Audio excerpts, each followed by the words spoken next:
করে দেন, ঋণগ্রস্তের ঋণ পরিশোধের তৌফিক দেন, হারাম হালাল বেঁচে চলার তৌফিক দেন আল্লাহ রব্বুল আলামিন। বেকার যারা আছে হালাল কর্মসংস্থানের ব্যবস্থা করে দেন আল্লাহ। সকলকে শারীরিক সুস্থতা, মানসিক প্রশান্তি, অর্থনৈতিক সচ্ছলতা দান করেন আল্লাহ। প্রত্যেকটা পরিবারে দ্বীনের আবহাওয়া জারি করে দেন রব্বুল আলামিন। খাস করে আমরা যারা হাত উঁচু করেছি আল্লাহ, আমাদের মধ্যে হয়তো অনেকের মা নাই, অনেকের বাবা নাই।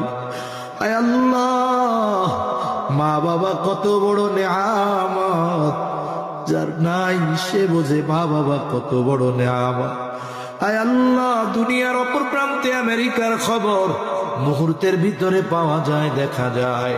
3 হাত মাটির নিচে ওই মোহাব্বতের মা বাবার কবরের খবর জানা যায় না, দেখা যায় না। আয় আল্লাহ, গুনার কারণে যদি কারো মা বাবার কবরে আযাব হয়, এখানে উলামায়ে কেরাম আছেন, তালিবুল ইলম আছে, আপনার দাড়ি পাকা বান্দা আছে, যুবক আবেদ আছে, মুসাফির আছে, যাকে পছন্দ, যারা আমল পছন্দ, তার আমলের ওসিলায় ওই মা বাবার কবরের আযাব আল্লাহ আপনি মাফ করে দেন। কবরগুলো জান্নাতের টুকরো বানায় দেন। কিয়ামতের দিন হিসাব সহজ করে জান্নাতের ব্যবস্থা করে দিয়েন।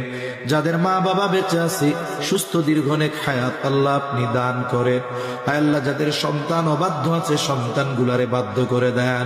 আয় আল্লাহ, খাস করে মালিক মা বোনদের কবুল করে নেন, পর্দানিশীন বানায়া দেন।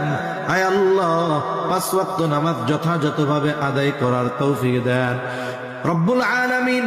আমাদের সকলকে সকল পাপাচার, অনাচার, অশ্লীলতা থেকে বেঁচে থাকার তৌফিক ও হিম্মত দেন রব্বুল আলামিন।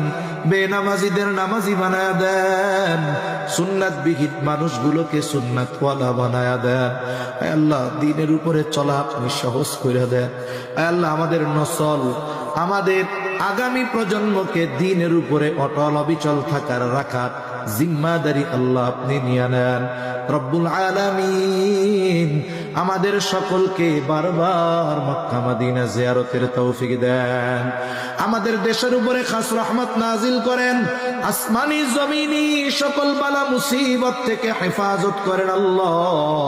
আয় আল্লাহ, যারা দেশ নিয়ে, ইসলাম নিয়ে ষড়যন্ত্র চক্রান্তে লিপ্ত, আয় আল্লাহ, সকল ষড়যন্ত্র চক্রান্ত ধ্বংস করে দেন।